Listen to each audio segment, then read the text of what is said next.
नमस्ते प्यारे बच्चों, हम यहाँ पर हिंदी सुलभ भारती कक्षा 8वीं का लकड़हारा और वन यह पाठ देख रहे हैं।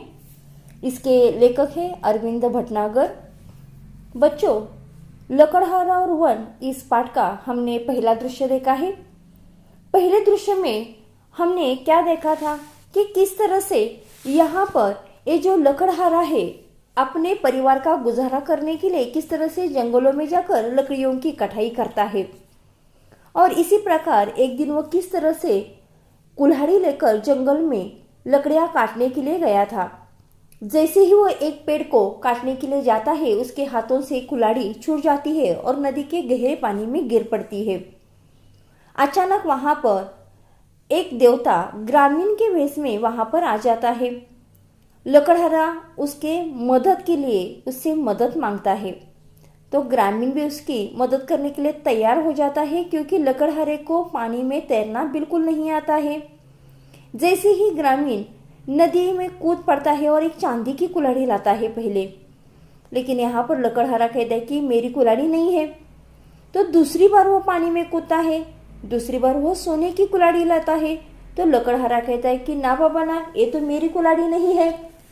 मतलब यहाँ पर ये जो ग्रामीण है वो ग्रामीण इस प्रकार लकड़हारे की मदद करना चाहता है, लेकिन यहाँ पर लकड़हारे को लगता है कि मेरे नसीब में इस प्रकार यहाँ पर मेरी जो लोहे की कुल्हाड़ी है वो नसीब में नहीं है, और इसलिए यहाँ पर लकड़हारा ग्रामीण से कहता है कि खैर जाने दो भाई, तुमने मेरे लिए बहुत कष्ट उठाए हैं।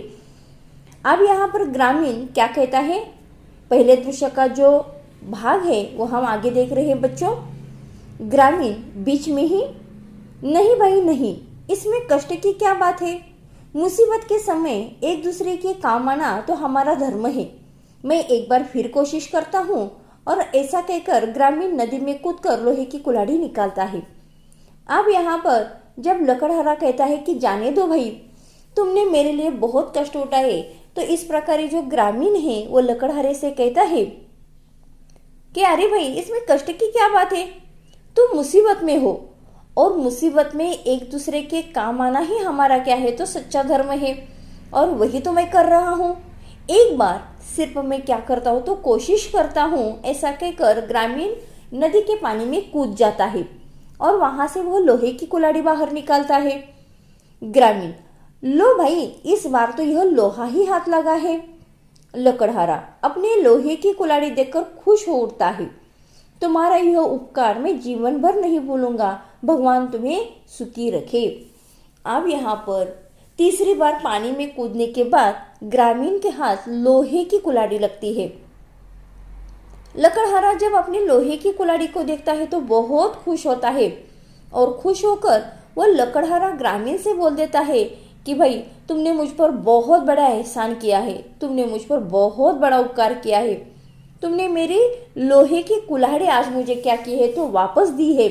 इस प्रकार तुमने मुझ पर बहुत ही बड़ा उपकार किया है और इस उपकार को मैं कभी नहीं भूलूंगा। ऐसा कहकर वो क्या करता है तो लकड़हारा ग्रामीण को कहता है कि इस बात के लिए वो दुआएं भी देता है और कहता है कि भगवान तुम्हें सुखी रखे।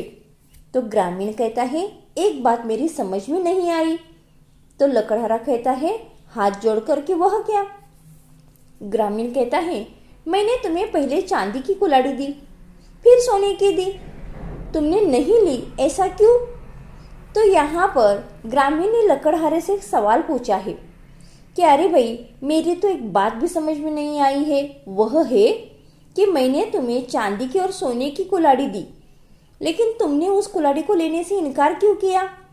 तो लकड़हारा कहता है कि दूसरों की चीज को अपनी कहना ठीक नहीं है। मेहनत और ईमानदारी से मुझे जो भी मिलता है वही मेरा धन है। ग्रामीण चला जाता है और भगवान के रूप में मंच पर फिर से आता है। तो लकड़हारा कहता है कि अरे भाई, जो अपनी चीज है उसे ही लेना चाहिए, दूसरों की चीज को अपनी चीज कहना ये बिल्कुल गलत है।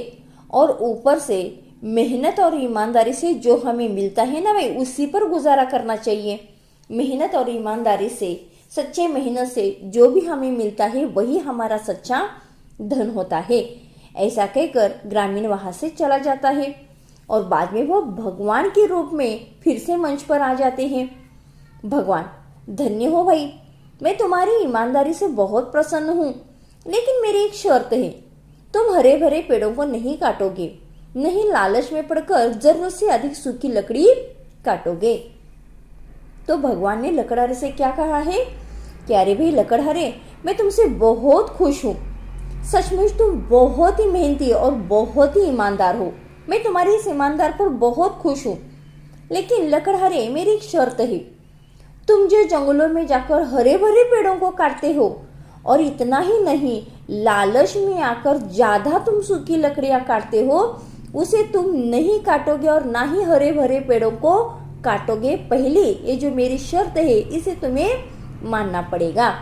तो लकड़हारा कहता है कि मुझे आपकी सारी की सारी शर्तें क्या है तो मंजूर है, मतलब आपने जो ये शर्त मेरे लिए दी है वो मुझे क्या है तो स्वीकार है। ऐसा कह के वहां पर पर्दा गिरता है। बच्चों, इस प्रस्तुत एकांकी में लेखक ने सचमुच ही समाज में व्याप्त कई मुद्दों पर प्रकाश डाला है। वनों की कटाई से होने वाली दुष्परिणामों को बड़े ही प्रभावी ढंग से उन्होंने बताया है। वृक्ष हमें फल फूल आदि तो देते ही है, साथ ही पर्यावरण शुद्ध करने और वर्षा लाने में भी उनका बहुत ही योगदान होता है। बच्चों, यहाँ पर लकड़हारा और वन, इस पाठ का पहला दृश्य यहाँ पर खत्म हो चुका है। दूसरा दृश्य हम अगले पाठ में देखेंगे। तब तक के लिए धन्यवाद।